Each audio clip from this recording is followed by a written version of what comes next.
Hello बच्चों, कैसे हैं आप। आज की क्लास में बच्चों हम लोग बात करेंगे पोटेंशियल चैप्टर में ही आगे के और बढ़िया बढ़िया टॉपिक की। आज जो हमने मेन टॉपिक्स पढ़ने हैं वो है distance of closest approach between two charge particles. यानी अगर हमारे पास दो चार्ज पार्टिकल्स हैं तो उनके हमने दो अलग अलग केसेस पढ़ने हैं जिनके लिए हम डिस्टेंस ऑफ क्लोजेस्ट अप्रोच निकाल सकते हैं। फिर आज ही हम लोग पढ़ेंगे relation between electric field and potential difference, जो कि बहुत इंपॉर्टेंट है बोर्ड्स की नज़र से अगर देखा जाए। और उसके बाद हम लोग देखेंगे इलेक्ट्रिक फोर्स वर्सेस ग्रेविटी। इसका भी कॉन्सेप्ट हम लोगों ने सीखना in terms of electric potential, ठीक है। और फिर उसके ऊपर करेंगे कुछ लाजवाब से न्यूमेरिकल्स। तो बने रहिएगा इसी वीडियो में। अगर आपने मेरे प्रीवियस लेक्चर्स नहीं देखे हैं तो उन्हें जा करके देख लीजिए। अगर आप इस चैनल पर नए हैं तो प्लीज़ चैनल को सब्सक्राइब कर लीजिए। तो चलिए शुरू करते हैं आज की क्लास। आज बच्चों हम लोग बात करेंगे सबसे पहले distance of closest approach between two charge particles. यानी अगर हमारे पास दो चार्ज पार्टिकल्स हैं तो उनका डिस्टेंस ऑफ क्लोजेस्ट अप्रोच। अब बच्चों यहां ध्यान रखेंगे, हम यहां पर करने वाले हैं दो अलग अलग केसेस। जो पहला केस है इसमें जो टारगेट पार्टिकल है दूसरा वाला चार्ज Q2 वो फिक्स्ड होगा और पहला वाला चार्ज फ्री टू मूव होगा। तो पहला केस हम लिखेंगे when target charge Q1 is fixed। यानी जो टारगेट चार्ज Q1 है अगर उसे हमने फिक्स कर रखा है। अब यहां पर कॉन्सेप्ट बनेगा कैसे, जरा देखो, बड़ा मजेदार कॉन्सेप्ट है। ये मेरे पास है चार्ज Q2 जो कि मूव कर रहा है विथ इनिशियल वेलोसिटी V0 से। ये अभी बहुत ज्यादा दूरी पर है। किससे?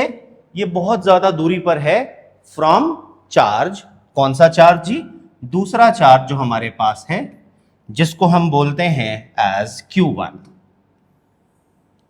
ये इस Q1 चार्ज से बहुत ज्यादा दूरी पर है, ठीक है। अब यहां पर कॉन्सेप्ट क्या है, ध्यान देंगे। ये जो चार्ज है इसका मास m है, ठीक। ये चार्ज रेस्ट पर है, ये मूव नहीं कर रहा, तो ये फिक्स्ड हमने कर दिया है। अब क्या होगा, ये चार्ज क्योंकि कुछ वेलोसिटी से चल रहा है तो इस चार्ज के पास है काइनेटिक एनर्जी, ठीक है। तो अगर क्योंकि ये बहुत ज्यादा दूरी पर है, it is at a very large distance, initially जो सेपरेशन है वो बहुत ज्यादा है, ठीक है। एट लार्ज सेपरेशन, अगर बहुत ज्यादा दूरी है तो आपको याद रखना है यहां पर जो इनिशियल एनर्जी होगी सिस्टम की वो प्योरली काइनेटिक हो जाएगी, यानी हाफ mv0²। उसकी वजह यह है क्योंकि ये इतनी ज्यादा दूरी पर है कि ये जो Q1 है इसकी इलेक्ट्रिक फील्ड ऑलमोस्ट जीरो है। इतनी दूरी पर जाकर के इनफाइनाइट डिस्टेंस पर है, तो इतनी ज्यादा दूरी पर इलेक्ट्रिक फोर्स की वजह से जो पोटेंशियल एनर्जी है उसकी वैल्यू नेग्लिजिबल हो जाएगी। तो इसलिए सारी की सारी एनर्जी काइनेटिक फॉर्म में मिलेगी। आई होप यहां तक क्लियर। इसको हम मान लेते हैं इक्वेशन नंबर 1। अब क्या होगा, ये चार्ज पार्टिकल आगे आगे आगे आता जाएगा और हम ऑब्जर्व करेंगे कि जब ये इस पॉइंट पर आ जाएगा यहां पर, तो अब क्योंकि ये ज्यादा पास आ गया तो रिपल्शन की फोर्स बढ़ती जाएगी। जैसे जैसे ये आगे आएगा इनमें इलेक्ट्रोस्टैटिक फोर्स बढ़ता जाएगा क्योंकि inversely proportional to square of distance होता है। तो जैसे जैसे पास आता जाएगा इलेक्ट्रोस्टैटिक फोर्स रिपेल करने लगेगा। रिपल्शन की वजह से ये जो Q2 आ रहा था इसकी स्पीड कम होने लगेगी, यानी इसके अंदर डीसेलरेशन स्टार्ट हो जाएगा, इसकी स्पीड घटना शुरू हो जाएगी। अब क्योंकि इसकी स्पीड घट रही है, डीसेलरेशन हो रहा है, तो अल्टीमेटली एक पॉइंट ऐसा आएगा जहां पर ये फोर्स ऑफ रिपल्शन इतनी ज्यादा होगी कि ये Q2 रेस्ट पर आ जाएगा। It will be on momentary rest. और बस फिर यहां से ये Q2 अपना रास्ता पलट लेगा और ये ऑपोजिट डायरेक्शन में 180 डिग्री से टर्न हो जाएगा। तो अगर आप नोटिस करो यहां पर जो सबसे ज्यादा करीब ये दोनों चार्ज आ पाए वो ये डिस्टेंस था। इसी डिस्टेंस को हम लोग बोलते हैं distance of closest approach R0। तो ये जो R0 आपको यहां पर दिख रहा है यही है डिस्टेंस ऑफ क्लोजेस्ट अप्रोच। यानी इससे ज्यादा ये चार्जेस कभी पास नहीं आ पाएंगे, इससे ज्यादा नजदीक आना इनके लिए पॉसिबल नहीं है। यानी अब अगर आप देखो तो इस पॉइंट पर यहां पर आकर के ये जो चार्ज हैं अब एक दूसरे को रिपेल कर रहे हैं और ये मोमेंटरी रेस्ट पर आ गया, तो यानी ये काइनेटिक एनर्जी तो खत्म हो गई। लेकिन जैसे जैसे आगे आता जा रहा था, रिपल्शन की वजह से इसकी इलेक्ट्रोस्टैटिक पोटेंशियल एनर्जी बढ़ रही थी और यहां पर सारी काइनेटिक एनर्जी खत्म हो गई और वो कंप्लीटली ट्रांसफॉर्म हो गई इनटू इलेक्ट्रोस्टैटिक पोटेंशियल एनर्जी। तो मैं कह सकता हूं कि जो डिस्टेंस ऑफ क्लोजेस्ट अप्रोच है, यहां पर अगर मैं एनर्जी निकालूं तो मैं कह सकता हूं at distance of closest approach, जिसको हमने नाम दिया है आर नॉट, तो ये जो डिस्टेंस ऑफ क्लोजेस्ट अप्रोच है आर नॉट, अगर यहां पर आप एनर्जी निकालो फाइनल एनर्जी E2, तो वो आ जाएगी K Q1 Q2 upon are not. ठीक है, अब ये E1 इनिशियल एनर्जी थी, E2 फाइनल एनर्जी है, और क्योंकि यहां पर कोई एक्सटर्नल फोर्स नहीं थी, किसी तरह की और रिटार्डिंग फोर्स, किसी तरह की और कोई फोर्स नहीं थी, तो जितनी एनर्जी इनिशियल थी उतनी ही एनर्जी फाइनल होगी बाय कंजर्वेशन ऑफ एनर्जी। तो हम कहेंगे यूजिंग एनर्जी कंजर्वेशन, अगर मैं एनर्जी कंजर्वेशन का इस्तेमाल करूं बच्चों तो मैं कह सकता हूं कि ये जो एनर्जी E1 है ये बराबर होनी चाहिए फाइनल एनर्जी E2 के। इसका मतलब ये जो हाफ mv0 इनिशियल एनर्जी का वैल्यू थी काइनेटिक एनर्जी, ये बराबर होनी चाहिए फाइनल इलेक्ट्रोस्टैटिक पोटेंशियल एनर्जी के। तो यहां से अगर आप R0 की वैल्यू निकालो बच्चों तो वो आ जाएगा 2K Q1 Q2 upon m into V0 square. ये आ गया हमारे पास distance of closest approach R0। ठीक है, तो ये हमने समझा पहला केस, जब हमारा टारगेट फिक्स था और ये चार्ज मूव कर सकता था। ठीक है, अब हम करेंगे इसका सेकंड केस। अब इसका सेकंड केस थोड़ा और मजेदार है। जो केस 2 अब हमारे पास है, इस केस 2 में बच्चों जो हमारे पास चार्ज था, दूसरा वाला चार्ज Q1, अब वो भी मूव कर सकता है। ठीक है ना, तो when both charges are free, अब जब ये दोनों ही चार्जेस फ्री हैं मूव होने के लिए, both charges are free to move, जब ये दोनों चार्जेस फ्री हैं मूव होने के लिए, तो देखो अब यहां होगा क्या, ध्यान से समझना इस चीज को, बड़ा ही मजेदार कॉन्सेप्ट है। ये हमारे पास है चार्ज Q2 और बहुत दूरी पर है अभी चार्ज Q1। ठीक है, और इनके बीच में जो डिस्टेंस है वो बहुत ज्यादा है, वेरी लार्ज सेपरेशन है यहां पर। तो मैं कह सकता हूं वेरी लार्ज सेपरेशन, यानी अभी इनमें बहुत ज्यादा दूरी है, बहुत ज्यादा दूरी। ठीक है, तो अभी जो हमारा चार्ज Q2 है वो चल रहा है, charge Q2 is moving with velocity V0, ये V0 वेलोसिटी से चल रहा है। ठीक है, इसका मास है m2, इसका मास है m1। ठीक है जी, ये चल रहा है हमारे पास अभी V0 स्पीड से चल रहा है Q2।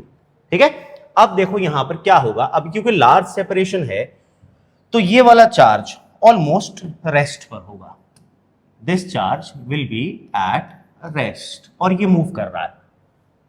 क्योंकि ये इतनी ज्यादा दूर है तो अभी इस पर कोई फोर्स नहीं लग रही, आराम से रेस्ट पर पड़ा है।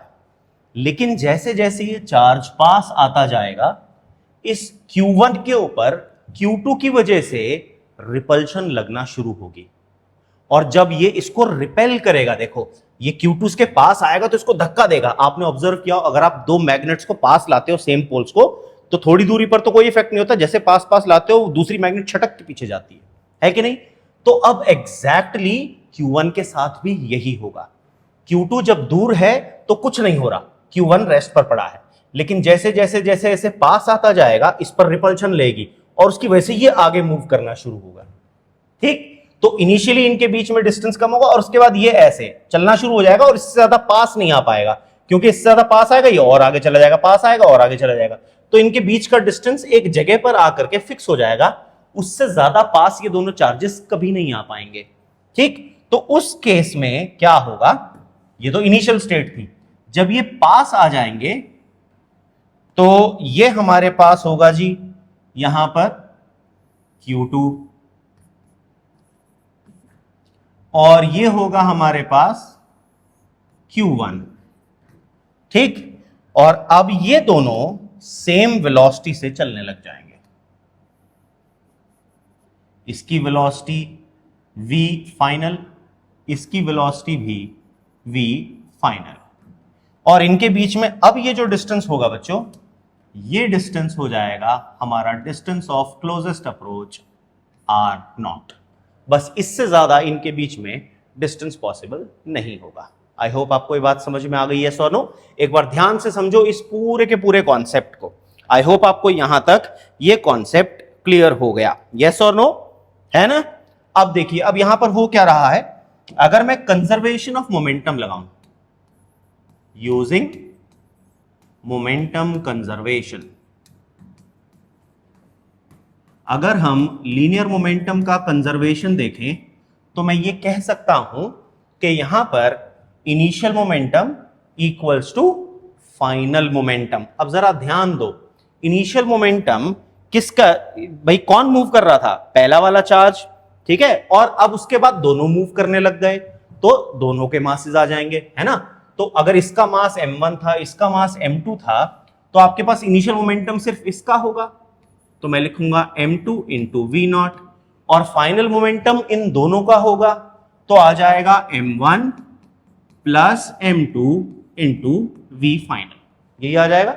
तो यहां से मेरे पास v फाइनल की वैल्यू आ जाएगी m2 into v0 upon m1 plus m2। इसे हम नाम देते हैं इक्वेशन नंबर 1, ठीक है। ये तो हमने कंजर्वेशन ऑफ मोमेंटम लगाया। अब बच्चों, अब हमें यहां पर लगाना है कंजर्वेशन ऑफ एनर्जी। तो हम कहेंगे यूजिंग एनर्जी कंजर्वेशन। अगर हम एनर्जी का कंजर्वेशन देखें, अब जरा ध्यान से समझना, क्योंकि ये डिस्टेंस बहुत ज्यादा था तो इलेक्ट्रोस्टैटिक फोर्स ऑलमोस्ट नेग्लिजिबल थी, जिसकी वजह से यहां पर कोई इलेक्ट्रोस्टैटिक पोटेंशियल एनर्जी एग्जिस्ट नहीं कर रही थी। तो इनिशियल केस में ये रेस्ट पर है, केवल ये मूव कर रहा है, तो सारी की सारी एनर्जी काइनेटिक की फॉर्म में थी, और वो भी किसकी काइनेटिक एनर्जी थी, Q2 की।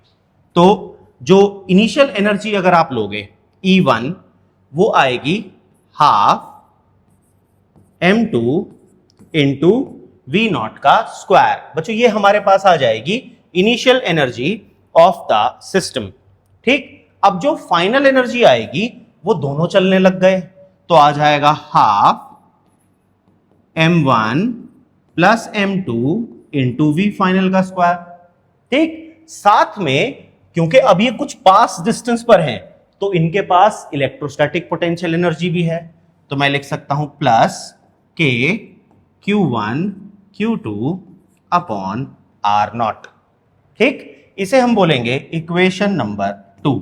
अब आपको कुछ नहीं करना, इक्वेशन 1 से v फाइनल की वैल्यू यहां पुट कर देनी है, तो मैं लिखूंगा यूजिंग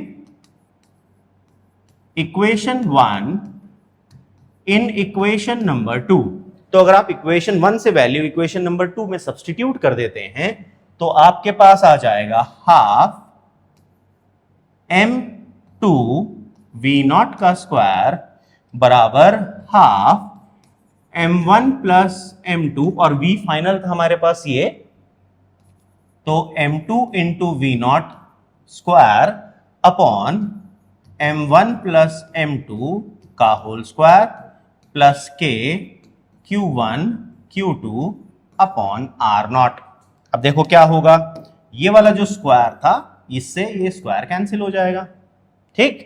अब हम एलसीएम ले लेते हैं, तो जब हम एलसीएम ले लें, इसको इधर ले आते हैं, तो हमारे पास आ गया half m0 into v0 square minus half m2 square v0 square upon m1 plus m2 equals to k Q1 Q2 upon R0। देखो यही वैल्यू बचेगी बच्चों, ये सोनो।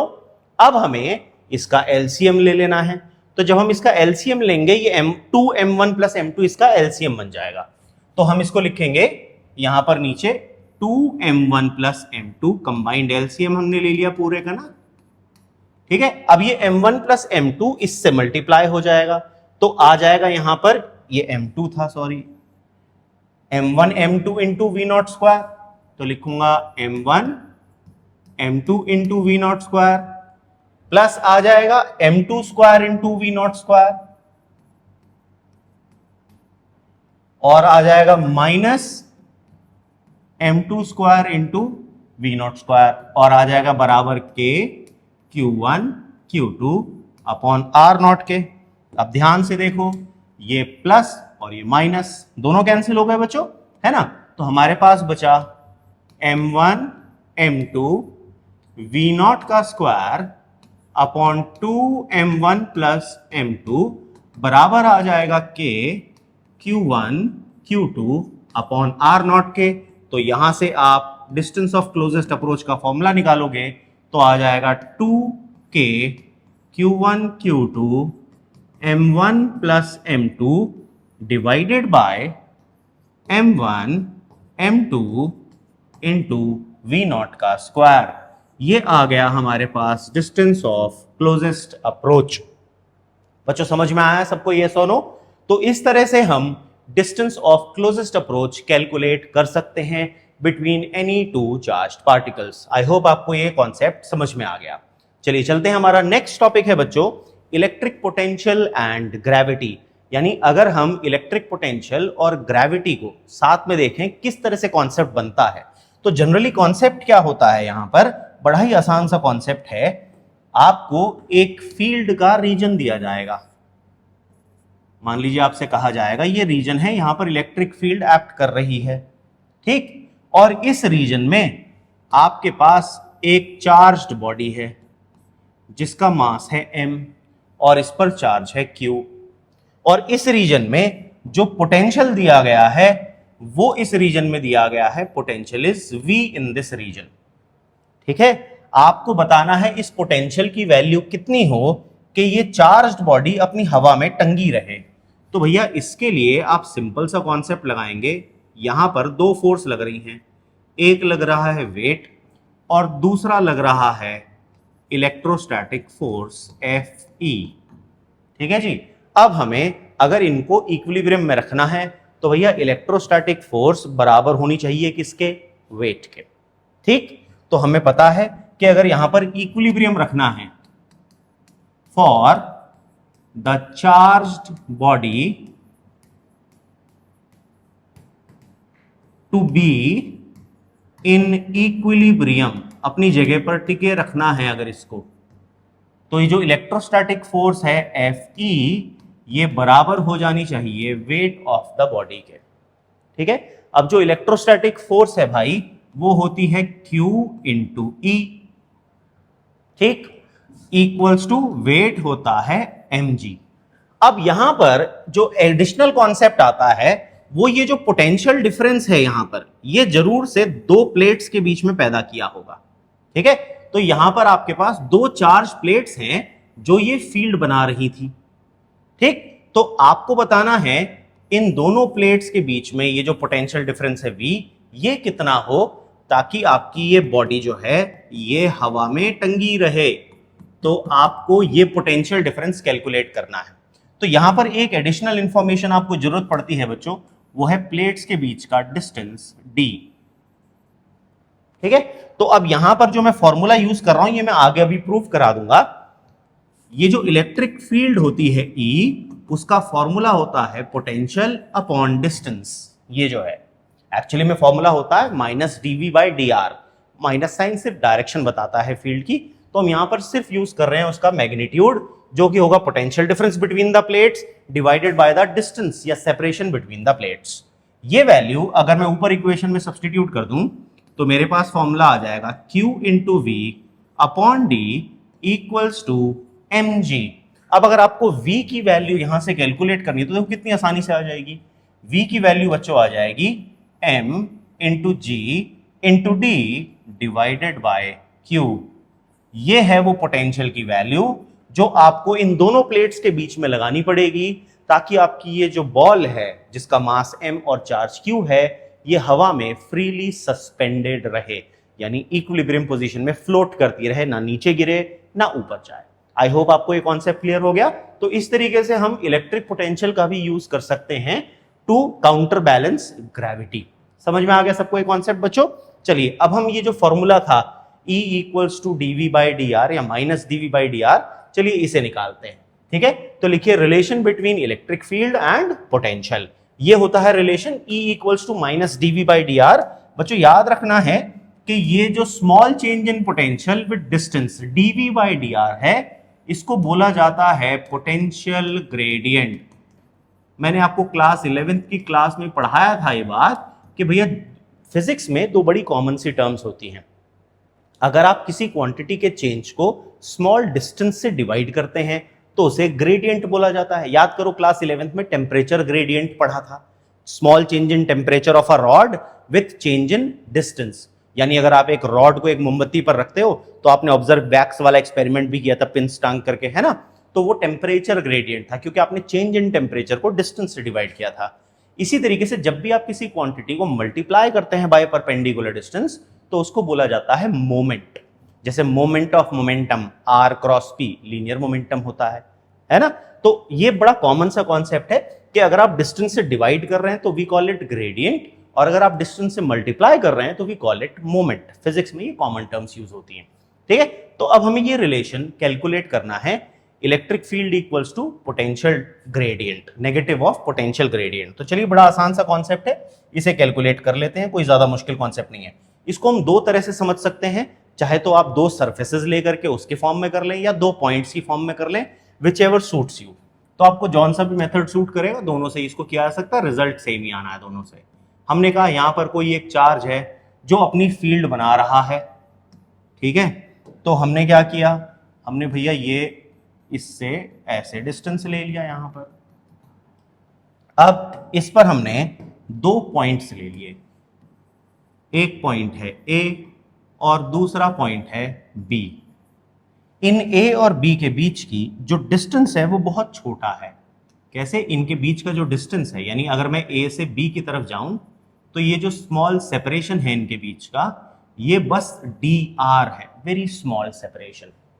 ठीक, अब यहां पर A पर जो पोटेंशियल की वैल्यू है बच्चों, यहां पर A पर पोटेंशियल की वैल्यू है V और B पर पोटेंशियल की वैल्यू है V प्लस dV। क्योंकि हम जब चार्ज के पास आते हैं, पॉजिटिव चार्ज के पास आते हैं तो पोटेंशियल बढ़ता है, ठीक है ना। तो अगर मैं इन दोनों पॉइंट्स में पोटेंशियल डिफरेंस निकालूं तो वो केवल dV हो जाएगा, है कि नहीं।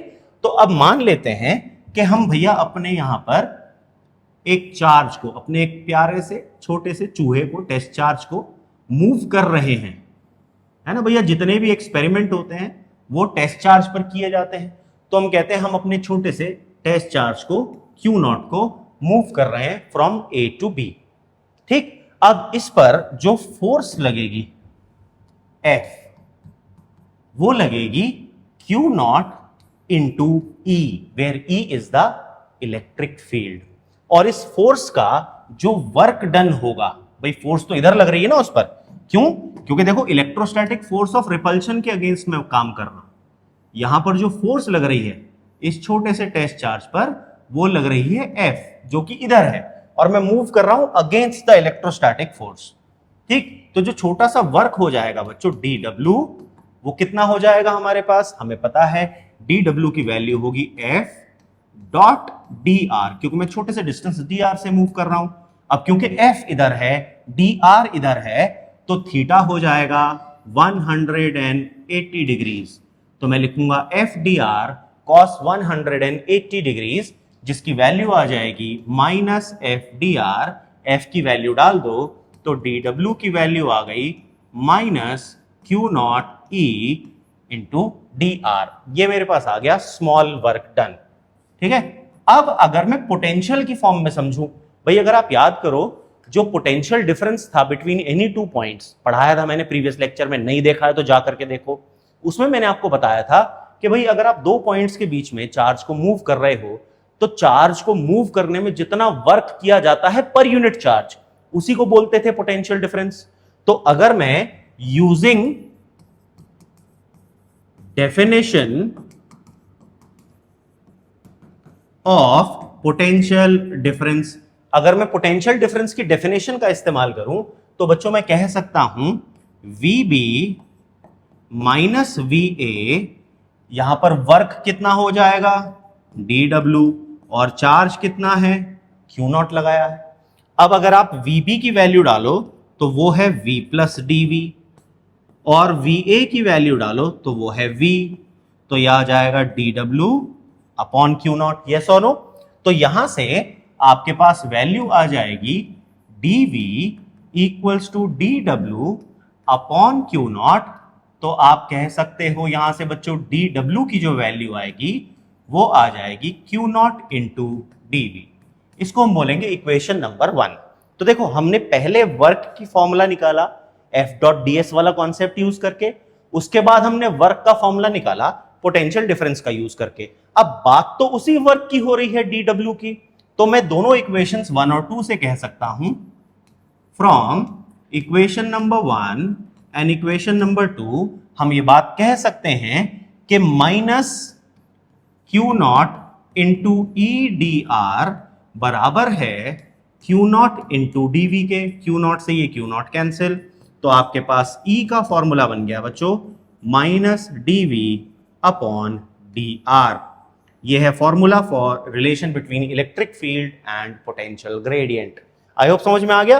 अब अगर आपसे पूछा जाए कि भैया ये नेगेटिव साइन क्या बता रहा है, तो जरा ध्यान दो, यहां पर इलेक्ट्रिक फील्ड की दिशा क्या है। आप कहोगे सर इलेक्ट्रिक फील्ड तो पॉजिटिव चार्ज के लिए अवे होती है, यस और नो, हाँ कि ना, जल्दी बताओ। आप कहोगे हाँ सर इधर की तरफ है, पॉजिटिव चार्ज के लिए अवे होती है फील्ड। ठीक, अब फील्ड अवे है, लेकिन अगर मैं B से A की तरफ जा रहा हूं तो यहां पर पोटेंशियल था V प्लस DV और यहां पर पोटेंशियल है V, तो पोटेंशियल बढ़ रहा है कि कम हो रहा है। आप कहोगे सर कम हो रहा है, यानी B से A की तरफ जाते हुए पोटेंशियल घट रहा है, और इसी डायरेक्शन में इलेक्ट्रिक फील्ड है, इलेक्ट्रिक फील्ड B से A की तरफ जा रही है। तो ये माइनस साइन शो करता है कि इलेक्ट्रिक फील्ड हमेशा कम होते हुए पोटेंशियल की तरफ जाती है, यानी इलेक्ट्रिक फील्ड हमेशा हाई पोटेंशियल से लो पोटेंशियल की तरफ ही डायरेक्टेड होती है। तो आपको यहां पर ये बात याद रखनी है, ये मैं स्टार लगा देता हूं, here negative sign shows that electric field is in the direction of decreasing potential। जो इलेक्ट्रिक फील्ड होती है वो हमेशा डिक्रीजिंग पोटेंशियल की तरफ ही अपनी दिशा रखती है। ठीक है, तो ये था हमारा concept of electric potential gradient and electric field का रिलेशन। आई होप आपको यहां तक समझ में आ गया बच्चों। अब देखो कोई भी जो कॉन्सेप्ट है बेहतरीन तरीके से तभी समझ में आता है जब हम उस पर कोई अच्छा सा क्वेश्चन कुछ न्यूमेरिकल कर लेते हैं, है ना। तो इसको समझते हैं, क्वेश्चंस की मदद से समझते हैं और बेहतर। तो पहला क्वेश्चन है, how can you determine electric potential if electric field is known at any point. देखो ये कॉन्सेप्ट जो मैं सिखा रहा हूं ये न्यूमेरिकल्स में यूज होता है। हमें पता है E का फॉर्मूला होता है माइनस DV बाई DR, तो मैं लिख सकता हूं DV equals to minus of EDR। अब अगर आपको V निकालना है तो आपको करना पड़ेगा इंटीग्रेशन ऑफ DV। इसका मतलब V की वैल्यू होती है इंटीग्रेशन ऑफ EDR। यानी अगर आपको कभी भी पोटेंशियल कैलकुलेट करना हो, ये DR की टर्म्स में इंटीग्रेशन जो है इसको बोलते हैं लाइन इंटीग्रल। क्या बोलते हैं इसको? Line integral of electric field. तो अगर आपको पोटेंशियल निकालना हो तो आपको इलेक्ट्रिक फील्ड का क्या करना पड़ेगा बच्चों? लाइन इंटीग्रल करना पड़ेगा। आई होप आपको ये कॉन्सेप्ट क्लियर हो गया। चलिए चलते हैं हमारे नेक्स्ट क्वेश्चन पर। Find the electric field between two metal plates 3 millimetre apart connected to 12 volt battery. आपको डिस्टेंस दिया गया R 3 मिलीमीटर, जिसको मैं लिखूंगा 3 इंटू 10 की पावर -3 मीटर, और मुझे पोटेंशियल डिफरेंस दिया गया V, ये DR हो गया, ये DV हो गया, ये मुझे दिया गया 12 वोल्ट।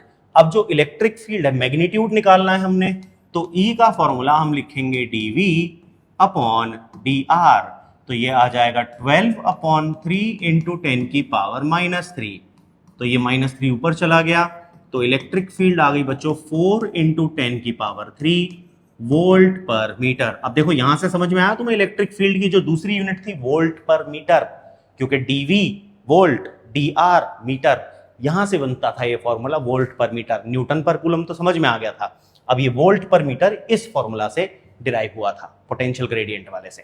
ठीक है, चलिए नेक्स्ट क्वेश्चन देखते हैं।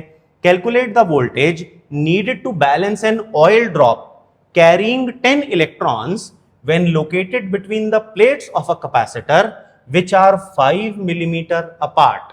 आपको 10 इलेक्ट्रॉन्स दिए गए हैं, यानी n की वैल्यू दी गई है 10 और इलेक्ट्रॉन का चार्ज होता है 1.6 इंटू 10 की पावर -19 कूलम।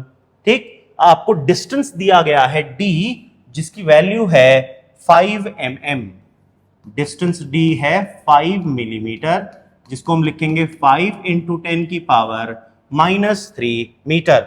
आई होप आपको यहां तक समझ में आ गया बच्चों, यस और नो। ठीक है, आपसे कहा गया जो मास है ऑयल ड्रॉप का वो है 3 इंटू 10 की पावर -16, 3 इंटू 10 की पावर -16 kg, और क्वेश्चन में g की वैल्यू आपको दी गई है 10 मीटर पर सेकेंड स्क्वायर लेना। देखो जब तक g 10 गिवन ना हो तब तक आप 9.8 लेंगे। इस क्वेश्चन में आपको दे रखा है कि 10 लेना है, इसीलिए हम 10 ले रहे हैं।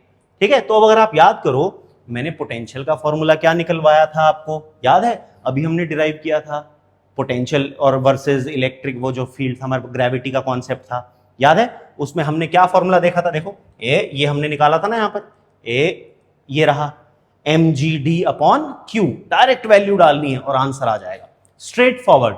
इसीलिए मैंने आपको एक कॉन्सेप्ट करा दिया था कि आपसे कुछ भी पूछा जाए आप तुरंत निकाल पाते हैं, इसमें ज्यादा सर खवाने की जरूरत नहीं पड़ेगी।